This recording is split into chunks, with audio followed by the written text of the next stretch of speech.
Well, it was a big matchup between Division III foes Stevens and Mascoma last night, with just one game separating the teams from the 10th spot in the standings. And while both teams headed into the matchup with 4 wins in their last 5 games, it was Stevens who came into the contest favored on paper with a deep roster made up of both speed and size. And though the Cardinals did have their share of success against the visiting team last night, with big man Zach O'Brien converting several three-pointers and his brother Nick providing some big buckets in the paint, it was Mascoma who left celebrating a 64-55 victory. The Royals benefited from offensive contributions throughout its roster, including some big third-quarter buckets from Devin Duhaime, who finished with 20 points, including 4 three-pointers.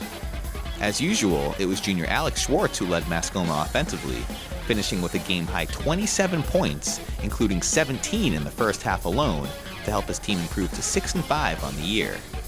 I spoke with Mascoma coach Jim Barry after the game to ask what specifically was clicking for Schwartz against the Cardinals. Yeah, well, Alex is going to have his way with most people. If he gets one-on-one coverage, it's going to go our way.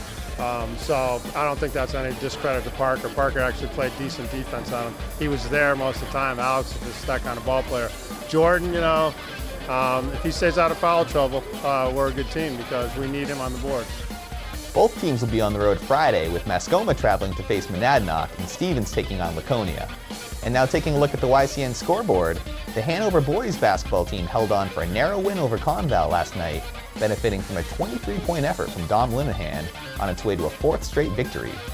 Over in Lebanon, KJ Maddie's game-high 12 points helped flip the Raiders to a comfortable win over Plymouth, while Isaiah Chappelle's game-high 22 points, all of which coming in the first half, did the same for Sunapee in its win over Newt.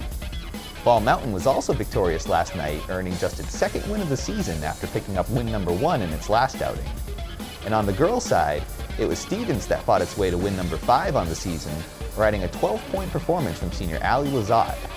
The Lebanon girls hustled their way to a convincing win over Plymouth to improve to 10-1, and over in Vermont, Woodstock, behind a double-double from Madison Schultz, and Hartford, led by a 12-point effort from Megan Newton, earned narrow wins in their respective matchups.